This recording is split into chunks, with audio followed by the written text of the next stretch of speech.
नमस्कार विद्यार्थी मित्रों, मैं महावीर जोशी श्री गुरु कृपा विद्या संकुल की ओर से आपके लिए आज फिर एक नया टॉपिक लेकर आया हूं।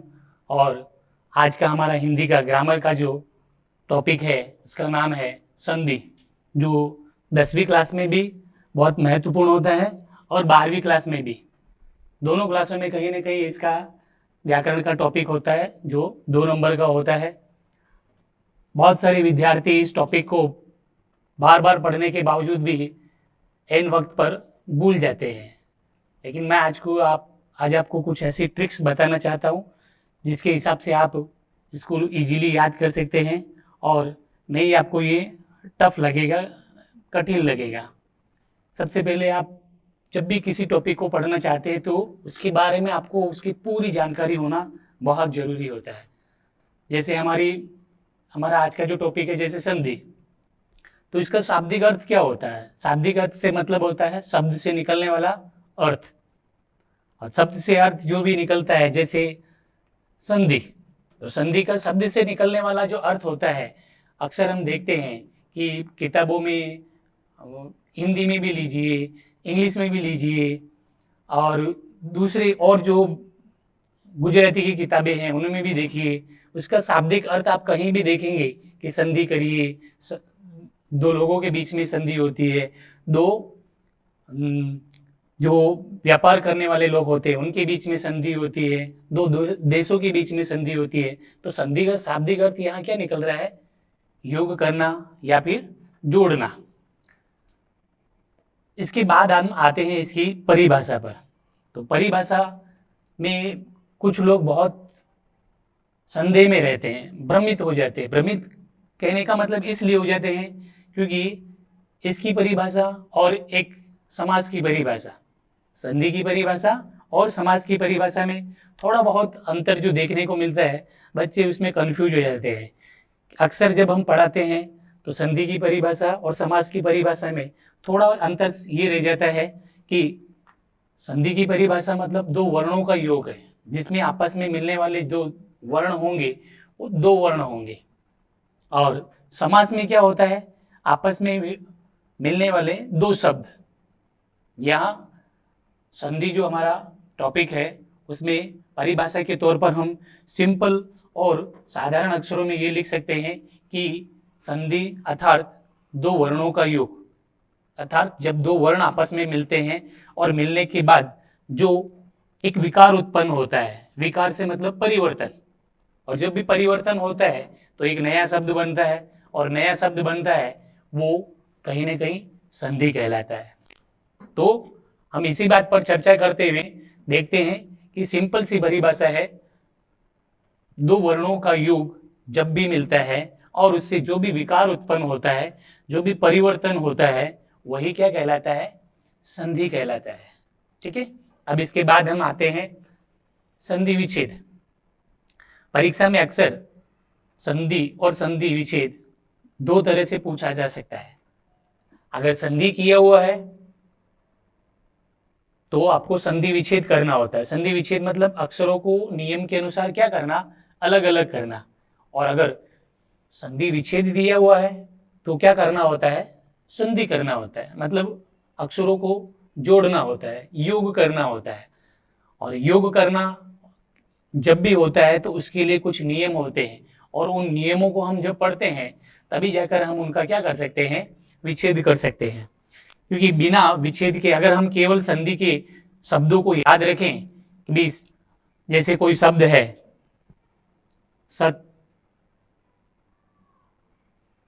सज्जन, अब इसका अगर हम संधि विच्छेद करें तो सत प्लस जन, अगर हम ये याद रखें कि सज्जन का संधि विच्छेद सत प्लस जन, तो ये याद लंबे समय तक नहीं रख पाएंगे। बल्कि अगर हमें इसके पीछे जाना हो कि इसके पीछे क्या सूत्र लगता है, इसके पीछे क्या फॉर्मूला है, इसके पीछे क्या नियम लग रहा है, अगर वो नियम याद कर लें तो हमें इस शब्द को याद रखने की जरूरत नहीं पड़ेगी, और कभी जरूरत नहीं पड़ेगी। केवल ऐसा इसमें नहीं है, हर किसी भी शब्द में अगर आप उसके नियम पढ़ लेंगे, अगर उससे संबंधित जो भी इम्पोर्टेंट नोटिस है, इम्पोर्टेंट जानकारी अगर वो पढ़ लेंगे, तो मेरा मानना है कि आपको शब्दों को और शब्दों के संधि विच्छेद को याद करने की जरूरत नहीं पड़ेगी। ये एक याद रखने योग्य बात है, ध्यान दीजिएगा। तो संधि विच्छेद का मतलब हमने देखा कि जो संयुक्त अक्षर होता है, जो मिले हुए अक्षर होते हैं, मिले हुए अक्षरों को क्या करना, अलग अलग करना। जैसे हमने समझा भी कि सज्जन शब्द है, तो सज्जन शब्द एक ही शब्द है, लेकिन अगर हम इसका संधि विच्छेद करें सत प्लस जन, तो सत प्लस जन, तो पहला शब्द जो है सत और दूसरा शब्द क्या है, जन। अब इसको आप याद नहीं रख सकते, इसके लिए आपको क्या करना पड़ेगा कि इसका जो भी नियम होता है वो नियम को अगर यहाँ समझेंगे तो आपको सज्जन भी समझ में आएगा और बहुत सारे इसके जो शब्द हैं, बहुत सारी इसकी जो संधियां हैं वो अपने आप ही आपको समझ में आएगी। उसके लिए आपको बार बार शब्दों को याद करने की जरूरत नहीं रहेगी, डायरेक्ट क्या करना होगा, आपको उसके नियम याद करने हैं।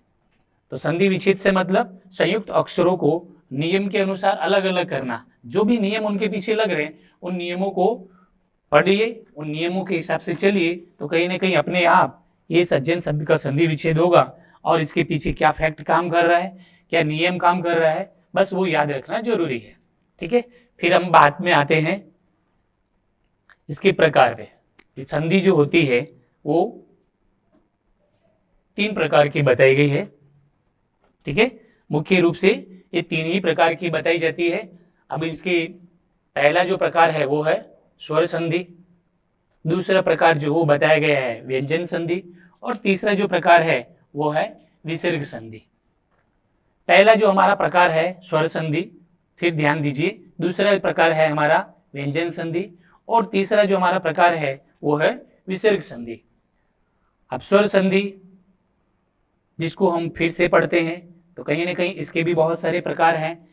संधि अपने आप में एक बहुत बड़ा टॉपिक है, ठीक है, लेकिन उसको समझना उतना ही आसान है जितना कि आप इसको ध्यान से पढ़े। अगर ध्यान से पढ़ेंगे तो कहीं ना कहीं ये आपके लिए बहुत इजी टॉपिक होगा, और हम ये कह सकते हैं कि ये 10वीं में भी आएगा, ये 12वीं में भी आएगा, और अगर आपके पास हिंदी लिटरेचर सब्जेक्ट होता है कॉलेज में तो वहाँ भी ये काम में आता है।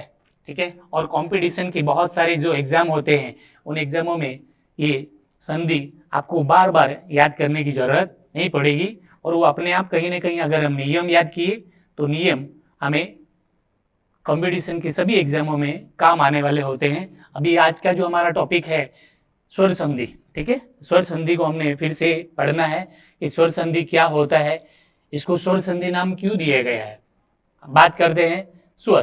अब स्वर से मतलब जानते हैं सभी कि स्वर जो होते हैं उन स्वरों का आपस में जब योग होता है, स्वर जब आपस में मिलते हैं तो स्वर संधि होती है। लेकिन स्वर आपस में मिलते इससे मतलब ये है कि पहले शब्द का अंतिम वर्ण और दूसरे शब्द का पहला वर्ण। संधि जब भी आपस में मिलती है तो यही नियम काम करता है कि पहले शब्द का अंतिम वर्ण और दूसरे शब्द का पहला वर्ण। कहने का मतलब पहले शब्द का अंतिम वर्ण भी स्वर होना चाहिए और दूसरे शब्द का पहला वर्ण वो भी क्या होना चाहिए, स्वर होना चाहिए। तब जाकर कौन सी संधि कहलाएगी, स्वर संधि। अब जैसे हम बात करें कि पहले का अंतिम वर्ण स्वर हो और दूसरे का पहला वर्ण वो भी स्वर हो, तो जो संधि बनेगी वो स्वर संधि कहलाएगी। अब आपको इसको मैं एक एग्जाम्पल के तौर पे समझा देता हूँ। जैसे नॉर्मली हम इसको पढ़ते ही रहते हैं, देखिए सब उदाहरण दे रहा हूं, वात प्लस आवरण। जैसे यहाँ जो शब्द है, अगर इस शब्द में जो मूल शब्द देखा जाए तो यहाँ ए निकलता है और यहाँ आ रहा है। तो हमने जब इसकी परिभाषा देखी तो पहले शब्द का अंतिम वर्ण, पहले शब्द का अंतिम वर्ण क्या दिख रहा है, ए आएगा। ठीक है, तय में से हमने ए निकाला और दूसरे शब्द का पहला वर्ण ये आ, तो यहाँ तो तय में से ए निकाला और यहाँ से यह आ, ए प्लस आ इज इक्वल टू आ। अब इन दोनों को आपस में जब भी जोड़ेंगे तो जोड़ने पर एक परिवर्तन आएगा। वो परिवर्तन वही हमें संधि की परिभाषा स्पष्ट करता है, लेकिन हमें यहाँ स्वर संधि पढ़ रहे हैं तो हम स्वर संधि जो पढ़ रहे हैं तो ये क्लियर हो रहा है कि पहले शब्द का अंतिम वर्ण भी स्वर है और दूसरे शब्द का पहला वर्ण भी स्वर ही है। तो आपस में मिलने वाला जो भी वर्ण होगा वो भी क्या होगा, स्वर ही होगा। तो अभी इसका हम संधि करते हैं, तो देखिए वात, ठीक है, वात शब्द को हमने ऐसे ही उतारा, लेकिन इसमें से ए निकाला और इसमें से आ निकाला, ए प्लस आ दोनों को हमने प्लस किया तो इज इक्वल टू शब्द क्या बना, आ। अब आ शब्द हमें किस में जोड़ना है, तय में जोड़ना है, तो क्या हो गया वाता। फिर लास्ट में जो शब्द बचे थे, क्योंकि आ हमने पहले से यहाँ उतारने का था, निकाल रखा था, तो ए प्लस आ जब दोनों जोड़ा है तो आ बना, और यहाँ जो शब्द बचने वाला वो शब्द क्या बचा, वर्ण। इस तरह से हमारा मूल शब्द क्या बन गया, वातावरण। अभी इस संधि के अनुसार हमने क्या देखा कि पहले शब्द का अंतिम वर्ण भी ए है और दूसरे शब्द का पहला वर्ण भी आ है। आ और ए या आ दोनों जब मिले तो ये स्वर संधि का उदाहरण हुआ, ठीक है। और ये स्वर संधि ही हमारे यहाँ हम परिभाषा के तौर पर पढ़ रहे हैं। कहने का मतलब पहले शब्द का अंतिम वर्ण भी स्वर हो और दूसरे शब्द का पहला वर्ण भी स्वर हो, तो ऐसी संधि स्वर संधि कहलाती है। अब स्वर संधि को यहाँ फिर से 5 भागों में बांटा गया है, क्योंकि मैंने बताया कि संधि अपने आप में एक बहुत बड़ा टॉपिक है ग्रामर का, जो अंदर ही अंदर अगर हम इसको पढ़ते जाएं तो बहुत लंबा समय लेता है, ठीक है। अब इसको 5 भागों में बांटते हुए पहले हमने इसकी परिभाषा के तौर पर देखा, पहले शब्द का अंतिम वर्ण स्वर, दूसरे शब्द का पहला वर्ण भी स्वर, और में आपस में बनने वाला जो शब्द होगा वो भी स्वर संधि बनेगी। फिर हम इसके प्रकार के बारे में बात करते हैं, तो प्रकार इसके होते हैं 5। मूल रूप से इसके प्रकार कितने होते हैं, 5 प्रकार बताए गए हैं, जिसमें पहला प्रकार है वो है दीर्घ संधि, दूसरा आता है गुण संधि। दीर्घ संधि की बात करिए, फिर आता है गुण संधि, फिर आता है नंबर 3 पर यण संधि, और फिर नंबर 4 पर आता है वृद्धि संधि, और नंबर 5 पर आता है अयादि संधि। अब हम इसका जो पहला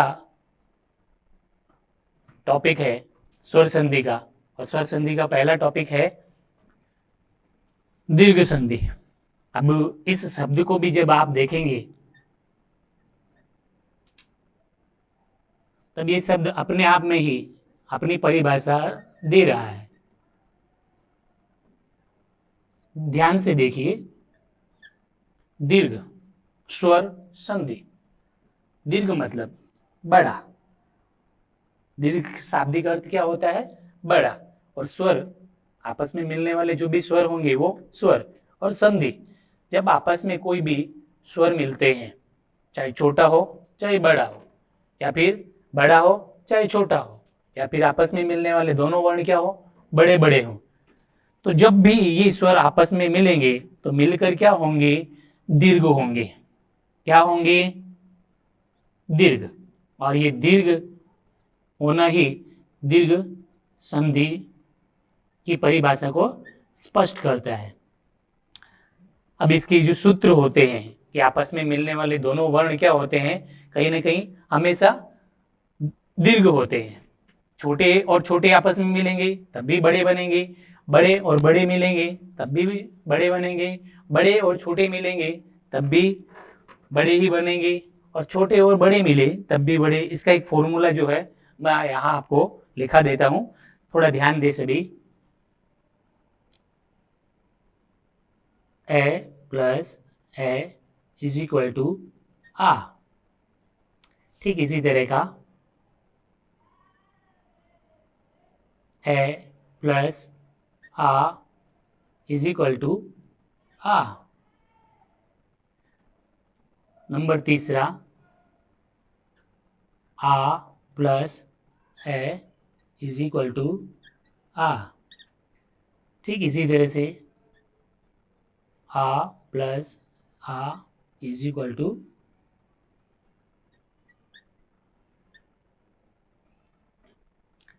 नंबर 1 फॉर्मूला है ये नंबर 2 है, ये नंबर 3 है, और ये नंबर 4 है।